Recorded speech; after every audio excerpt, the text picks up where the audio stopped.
Hello fellow YouTubers. Well, since there's not many reviews of the Honda CB650f in Australia, like there's only a couple I found on YouTube, decided to do a review of my own bike. So here it is. So that's it there. So this one's a 2014 Honda CB650f ABS model, and this one is the non-lamb version. So when they first came out in 2014, there was a lamb and a non-lamb, and this one's the non-lamb. Unfortunately now they stopped making the non-lamb models and they're just a pure lamb models. For those watching overseas, lamb in Australia means learner approved motorcycle, so meaning that it's got that, I think it's overseas they call it an A2 license restriction. So basically to summarise, it's yeah, not a full licensed bike, but this one is. It's got its full power. I'll tell you later about how to unrestrict it and how you can unrestrict it, and I have officially asked a Honda dealer how to do it. I don't need to because I bought my bone stock and stock will come out unrestricted, so I don't need to worry about it. Being a full licensed rider in Australia, that's not an issue. Anyway, I'll go into the looks of the bike. So it's a 2014 model, so it's about 8 years old now, roughly 3.5 if you want to get technical, but yeah. This one, I bought it second hand. It had about 21,000 Ks on it. I've now roughly put 10,000 on it since owning it, because I do highway riding to and from where I live. So, you know, it's getting mainly highway riding, so it does really good on fuel. It has got aftermarket tyres on it, because the bone stock one's obviously bald when I bought it, so I had to put some new tyres on it. Anyway, so that's the look there. It's got that nice sharky look. That's where I'll put my GoPro when I ride. I can get into a debate later why I don't put it on my helmet. I'll explain about that one later. There's your headlights here. Now to summarise, the CBR650F, which is your fairing one, there's no difference in the engine. They're both exactly the same. One's literally just a racing bike. The other one's just a naked, which is this one. And you can get learner legals of your CBR, but yeah, I don't know anyone where I live that has one. I know my mate bought the exact same bike as mine, but his is a black colour, matte black, and his is learner legal. And I have rode it, and I know for a fact mine's unrestricted because, yeah, I could definitely feel the restriction in his. Anyways, let's have a look here. So these are the tyres I've got on front and rear. Is the Michelin Pilot, what is it called? Sorry, I have forgotten what the name, yeah. Pilot Road 4, yeah.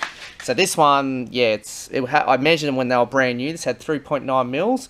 It's got about 3 mils left, so I've only done 10,000 with it, so it's lasting quite good.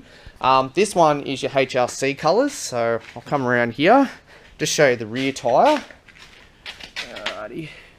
So this one had about 5.9 mils on the back. It's got about 3 mils left, so I'll probably need, it's just under halfway of its tyre life.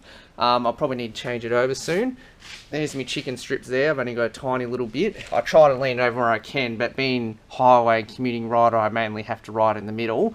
But there is a couple of twisties where I live before I get home, so yeah. So that's it there. I've got this top box here. I'll tell you all about that in a sec. Alrighty. So that's roughly it there. Let's take an angle back there. Another one there. Yeah, so and that's the engine there. The naked showing it a bit more than your fairing version. Alrighty. So now, where do I start? Because this video is probably going to go for a while, and I'm not going to edit it. It's all going to be raw footage. I suppose I'll start with, you know, the dash, and I will start up and you can have a listen to it. So, bone stock, it doesn't have a gear indicator. I had to buy one. And this one's a Heel Tech GI Pro, I'm pretty sure it's called. That was about 150 bucks. That's how much it cost where I got it from. I must say, the negative, I'll start with the negatives about the bike. One thing I must say Honda should have done is put a gear indicator on it, because that's really quite annoying. Because at the end of the day, I know what gear I'm in, but it's just one of those features you should have. Yeah, one of those things. The other thing I hate is the seat. On longer trips, I find this is a little bit uncomfy. It's definitely comfier than my old CBR, I'll give you that. I don't know what the CBR 650 is like to sit on and, you know, like with the handlebars and everything, but at the end of the day, like this seat I find, you know, a bit longer. It's just quite annoying. So yeah, I would like to repulse that later when I, you know, get more money and decide to fix up the bike a bit, or not fix it up, just more customize it to how I like it. The seat does come off. It does have pillion pegs, which are here. And then, yeah, you got your foot pegs there. And what I like about the bike is it's got the rubber foot pegs, so you know you don't feel as much vibration, so it gives you that smooth feeling. The other thing is, a lot of people say, especially my mates when they rode my bike, was they found the front end very soft. I don't find it that soft because I'm a lighter rider, so you know I suppose it depends on the personal riding experience. Anyways, I'll turn on and show you the dash. And it's got your Honda ignition security system, so it's got your mobiliser built in there. I've got 1 bar of fuel left, and I've done 295 Ks. Coming to the fuel consumption, this bike's really quite good. It's got a 17.3 litre fuel tank, full size. The reserve for memory is 4 litres, I'm pretty sure. It's 3. I'm pretty sure it's 3 litres. I'm not 100% sure. Put a comment below in my YouTube video, and if you want, I can check for you and see how many litres it is if you're really curious. Obviously this one's electronic fuel injected. Got your revs here, which goes 0 to 11. What I found with the learner model, I'll put my finger here. So about here is when the learner legal model started losing its power, and from here it was really slow and it just revved out. So you're better off keeping the revs down here to have power, whereas mine here, takes off. It's a whole new bike. Like, yeah. So yeah, as I said, you got your time here, your fuel gauge, which is 6 bars, that 1 bar flash. That's what you've done per tank, and that's what I've set it to. It has. I'll show you how many Ks I've got. So I've done roughly 31,416. Yeah, so you can see ABS light, oil light, and that on, but that's nothing bad. That's just on the ignition. So yeah. Litres per 100 Ks, it can show you that. You can show up a trip A, trip B, you know, stuff like that. Personally, I don't think that's that necessary, because everyone buys a bike, you know, to run it cheap. I don't think you really need those ratings on there, but it's nice to have. So, you know, they probably should put money into one of these built into here, rather than, you know, have that built on showing you what fuel consumption you have. Obviously you got I like how it's got the indicators here, they're nicely in the middle. Another thing I like, which I wish all Hondas or motorcycles should have, even if it's a little 50cc scooter, is your hazard lights. That's handy, because I must say a couple of times I've had to use that when I've seen accidents and had to pull over and, you know, sort of help assist, or, you know, things like that. Another thing I don't like about the Honda is the position. For some weird ass reason, they like to reverse everything. They put the horn up here and then the indicators down here. Well, I ride for a living and I use another Honda. Well, it's the opposite. So it gets confusing riding from this bike onto the other one and then back and forth. So I'm just like, oh my God. So yeah. Anyways, and as I said, it's ABS. I have had to use the ABS. It's very, very effective on this bike. Not a problem one bit. Now, to explain a bit about the engine, I'll come down here and show you the engine. So this engine, it's a 4-cylinder. It's a 4-cylinder 649cc, but as everyone rounds it up to a 650. This one, I've looked up the specs power. It's 64 kilowatts power to 11,000 revs to 63 newton meters of torque, 8,000 revs.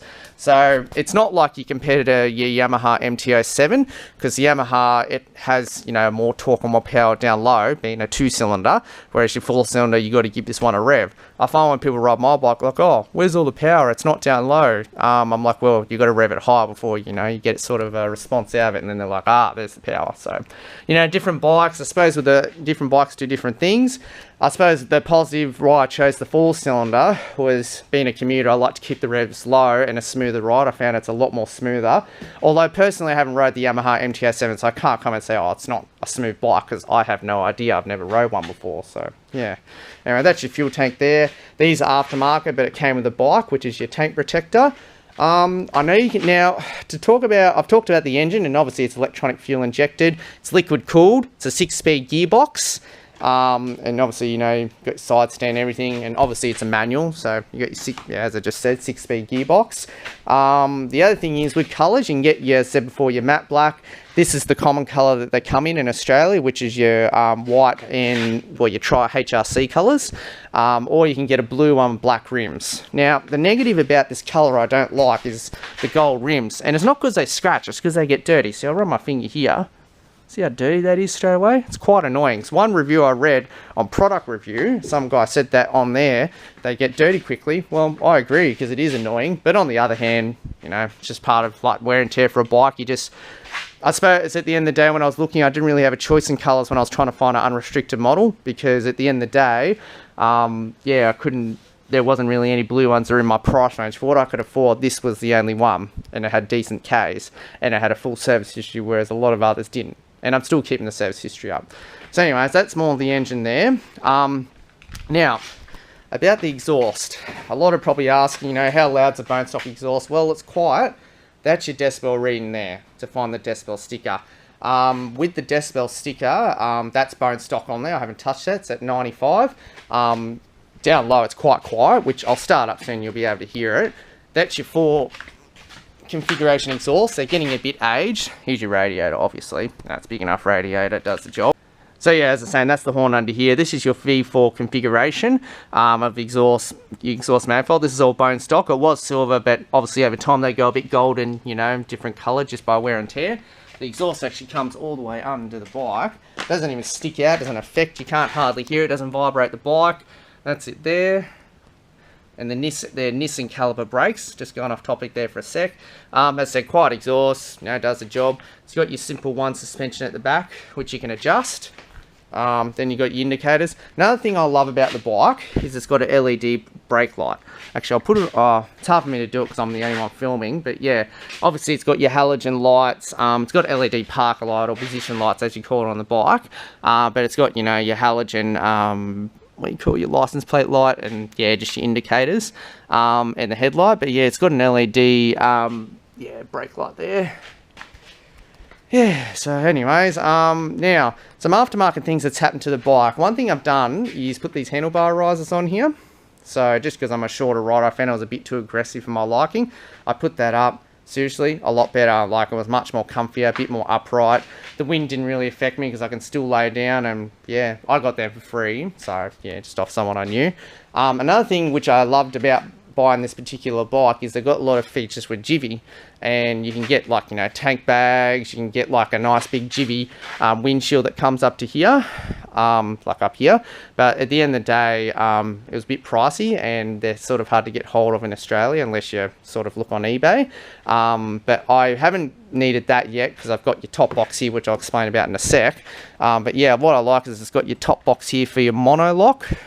And yeah, I got this top box for free with it, but it's actually an Aprilia top box, but it fits the same as a Jivvy, so I don't know about that. But yeah, that'll fit 2 helmets in there, so it's fairly big enough. I don't know exactly what it is in litres, but it does the job. But getting that for free, I'm not complaining, so yeah.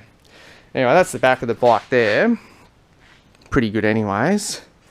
And yeah, that's how dirty those rims are there. I really need to give the bike a clean. It's a bit dirty. Now, maintenance-wise, this bike is really low on maintenance. That's what another thing attracted me to getting the Honda. With this being low maintenance, what I mean is that you service it every once a year or 12,000 Ks, whichever comes first. The valves you check every 2 years are 24,000 Ks. Obviously, when I bought, I had everything done, including swapping the brake pad fluids over, obviously your engine oil change, checking the valves, obviously, yeah, doing coolant and things like that, just everything. I did a full service on it, so it was pricey, but it's all done, and I must say it runs better now, so it kind of needed it. Yeah, so there's not much more really to say about the bike. It sort of speaks for itself, does the job. I'm not sure why it's not that popular, but said there's not many, you know, people I see riding around with them, only my mate, because I sort of told him about it and he loved the 4-cylinder sound, and it was on special for $8,500 because they're clearing out this model because they're getting a newer Honda model coming in, like a newer CB650f. Apparently with that one, it's got a bit more power, but again, Australia's not getting the unrestricted model, so I don't see, you know, it's not going to make much power difference with your other 650 learners on the market unless a new scheme comes in saying you can have a bit more power, but doesn't apply to me because I'm not on the learner scheme anymore. So, but apparently this is going to be gold plated on the new model, and there's like got a more aggressive looking light, a bit like the CB500. Yeah, and obviously different colours than this kind of colour I've got here. So yeah. Anyways, I'll give her a start up, let everyone have a listen. Oh, and I've got spark lights changed, that's what I was meant to say. That got done as well, so yeah. And so you got your hiss light flicking there and everything. Alrighty, I'll give her a start up. Just going to click it out of gear. So it has got a neutral light, but it hasn't got, yeah, as I said, your gear indicator, which is a bit frustrating. So yeah, alright, switch her on. Alright. Haven't started up since yesterday.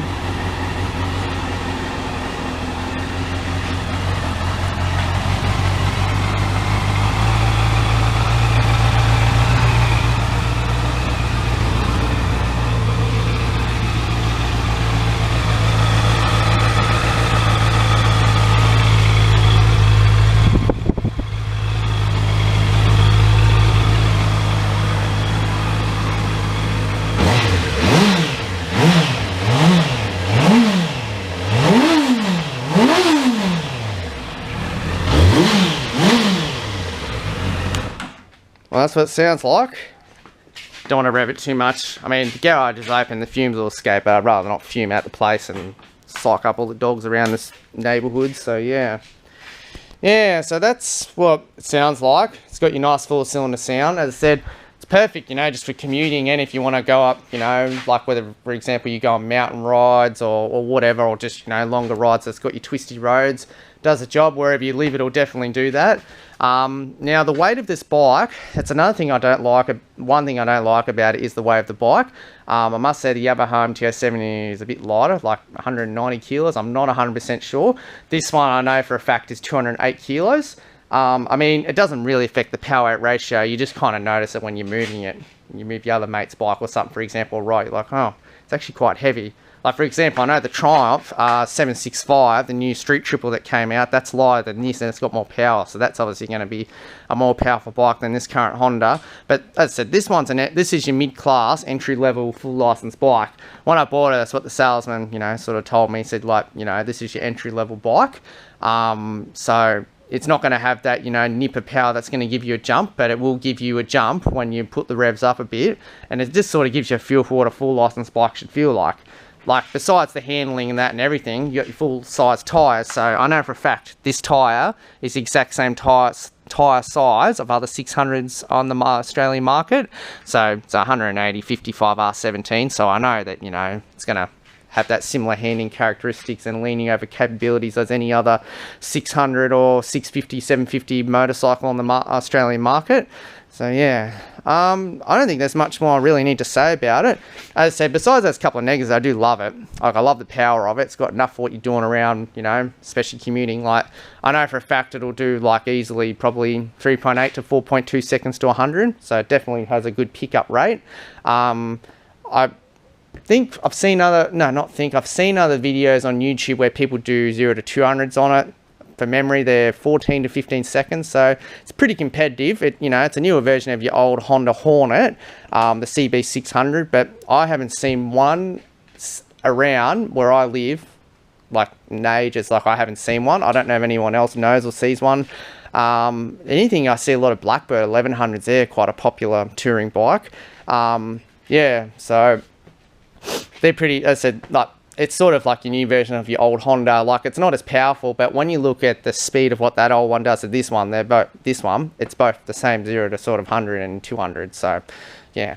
And I think from memory, these top speed people have got to about maybe 220, 230. Might be a bit less. With my top box on and the age of it, it might not go as quick, but I haven't really tried it yet. So I've only tried the 100 because that's sort of just something I quickly time, like, on my phone while I try it. Well, actually, you know what? Can't really do that while I'm, you know, sort of riding. So I'll rephrase that, you know, mentally, like, okay, that was roughly 4 seconds, but it's kind of hard to do. But I can try a video if everyone wants. You can just put a comment below if you want me to give it a try of 0 100, 0 200. I can give it a try. Let you know how actually quick it goes. So yeah. As I said, there's not really much more to say. It's just got your Nissan basic brakes, ABS. I don't know if you can get non-ABS models, if the ABS kind of makes it heavier, because I think the ABS makes it that little bit heavier. Like the non-ABS models, I think they're like 200 kilos or something like that. So, you know, it kind of puts a bit of weight on it. So, yeah. But so it's good compared with the Yamaha MT-07. I think the Yamaha would probably do a bit more monos because it's got that down low power. But then again, I haven't tried it on this, so I wouldn't really know. I haven't tried stuff like that. So, yeah. If anyone else has one or wants any more questions about it, let us know. I'm happy to, you know, answer questions in the comments section of the YouTube video. If you just pop any comments below, I'll be able to answer that for you.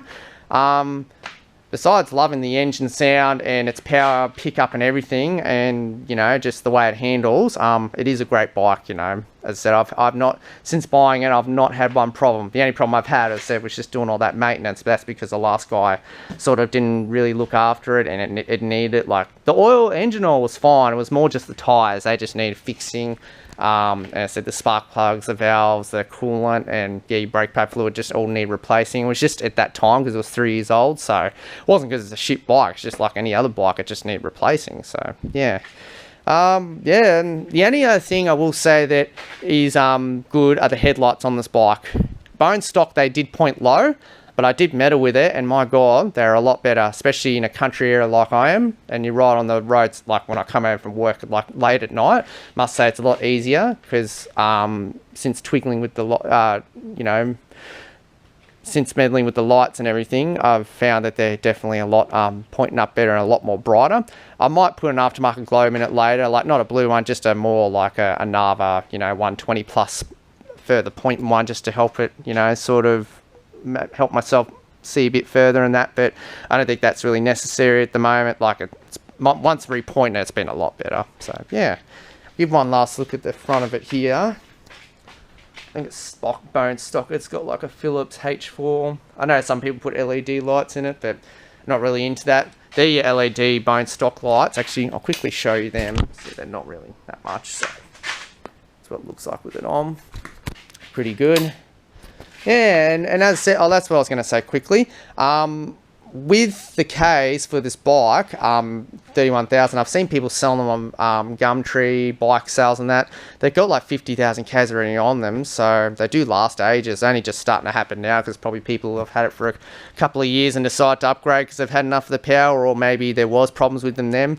I'm not sure. All I know is that, yeah, mine hasn't... It's got 31,000 Ks and I haven't had a problem with it yet. Like I said, it's been quite low maintenance. It's still got that Honda genuine quality. There's only been one recall with this bike, and that was the LED relay. So all they did was replace the LED relay, which is just to do with the LED headlight. I think it's just the position lights and your brake light. I'm not sure if they're all connected as one. Have to check a Honda manual for that, but that's all that the Honda dealer said to me that needed replacing was that Honda relay. Other than that, no engine problems. It's not like the CBR300 where I know for a fact they'd have two of my mates, they said they had a recall, and I said, oh, what for?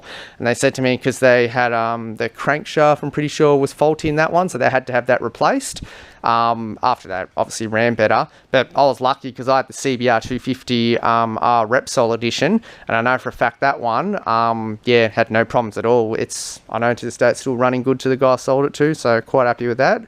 Another thing I like about this bike, when I change the oil on it, doesn't really take much oil, like 2.9 litres. I'll get under here, which I love about the Honda. See, it's a nice simple twist on, twist off oil filter, not like, undoing bolts on the side here to try and get an oil filter out or anything. It's just a simple undo like that, very easy to get to. And obviously, yeah, as I said before, that's the horn there, which I showed you. Not much more, I haven't really got any surface rust on it. So that's pretty good. I'm looking after it in that aspect. Definitely put lots of accessories on there. I do in the future plan on getting a windshield for it, but not quite yet. Like I said, I've got other stuff to spend on it. As I said, I've got GoPro mount here. I did have it on my helmet, but I got booked for it by the police a while back because it's illegal to have it attached to your helmet. So I don't really make much YouTube videos on my helmet cam anymore. So instead I decided just to do reviews of the bikes I own, or simple things like how to maintain your chain or something like that. But so if anyone wants comments, or like if you want to put a comment below or wants to ask any questions, give me a bell. I said I know it's not the most popular bike, but I'm happy to sort of answer questions about this one. Ooh, pardon me. Because I said it's not the part to make it popular, it's just more the part it's out there, and it's always good to look at what motorcycles are on the market and what competitors are out there.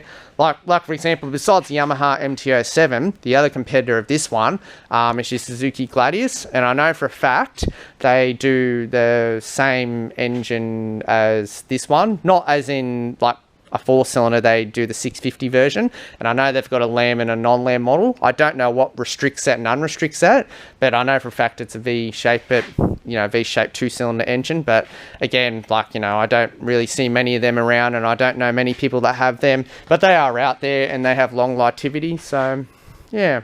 Now with the restriction with this bike, as I said, I did asked the Honda dealer about it.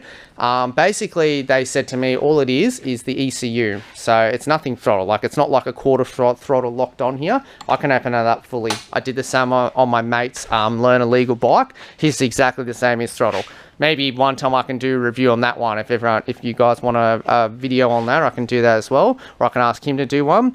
Yeah, as I was saying, yeah, basically, yeah, the what restricts it is your ECU and your airbox pipes. So the ECU, you'd swap it over something like this one, like I have a full license CB650f or CBR, just that engine, and and also the airbox pipes. You swap them over because they're a bit smaller.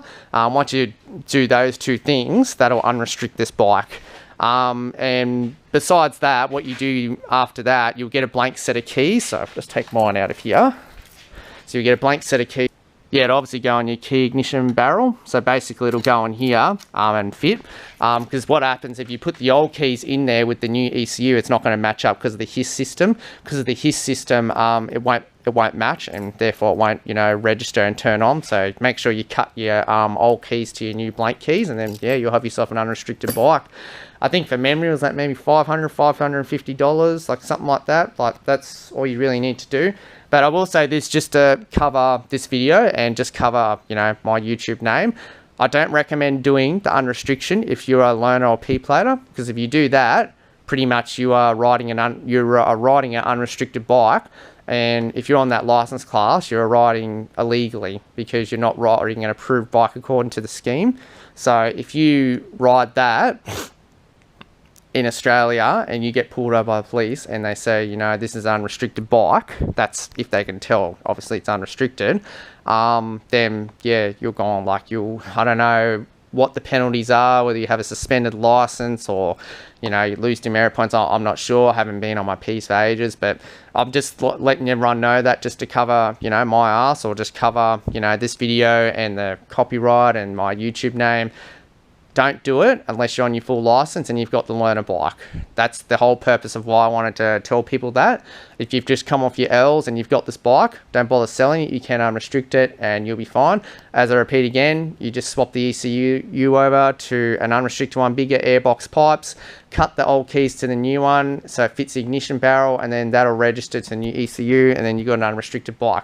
If you're on, as I said again, if you're on your L's, your red or your green P's, do not do this. I do not recommend it, because if you get pulled over by the police and, as I said, you know, they find out it's unrestricted, you, as I said, I don't know what the penalties are. I know that they'll be harsh, but you're riding an unrestricted, you know, learner bike, and yeah, you're not riding a LAM approved bike, which you will get, yeah, you'll lose your license, pretty much, to summarize that. So yeah, as I said, I would not recommend doing that. As I said, if you've come off your L's or your red P, if you've come off the learner scheme, I'll say, whether it's your red P's and you're over 25 onto your full license, or, you know, green P's and you're on your full license, yeah, I would definitely recommend, yeah, save your money and getting another bike. You can unrestrict this one and you'll have, you know, unrestricted power, and it'll be enough until you get sick of it, and then, you know, obviously restrict it back up and sell it to a learner, etc.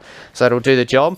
I mean, putting in perspective, if you were to unrestrict it and you're a L learner or a red or green P plater, I wouldn't touch the exhaust. I'd leave it. I wouldn't even put a high flare air filter in. I'd just leave it on bone stock. In all honesty, I don't think really anyone's going to notice that it's much faster, unless you obviously watch the two take off and go, wow, that's quicker. But as I say again, don't do it if you're on your L's, your red or your green P's. Only do if you're on your full license, or if you're going to sell the bike to someone that's got a full license, then you can obviously tell them how to do it. I'd ask your local Honda dealer how to do it, because, you know, obviously then they'll know how to do it, and that's if they'll do it. Some might arc up and go, oh, well, we won't do it unless you sign a certificate saying that you're unrestricting this bike, so they can't get in trouble by, you know, the law enforcement people, as we know as the police, for them to come and say to them, well, you know, I did do that for this guy, and, you know, that's actually illegal, and they can just say, well, he did sign and he was aware that he did do it. So, you know, just things like that to go ethically and, you know, sort of law abiding and everything. But anyways, as I said, don't do it. One more time, I'll say again, don't do it if you're on your L's, your red or your green P's. Only do it if you're on your full license, and I'm not going to be held responsible for it. I know how to do it. As I said, I'm mainly part of this video, besides the review, just to let everyone know how to do that. If you've come off your red P's or whatever, and you're on, or green P's, and you're on to your unrestricted or black license, whatever you want to call it, unrestricted license in Australia, that's how you can do it. So yeah, but one thing I will say is I wish Honda would bring out another one of these, unrestricted, a newer model.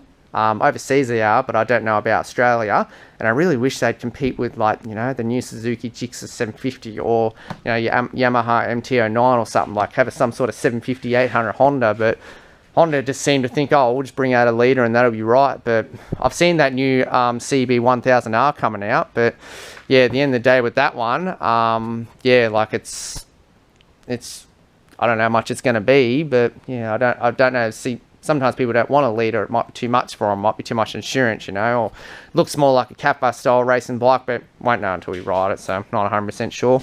The only thing I like about the bike is carbon fibre bit here, and it's at 650f there, so I'd say it'd do it on the same as the CBR. So yeah, anyways, hope you enjoyed the video. Leave any comments for any more questions or queries.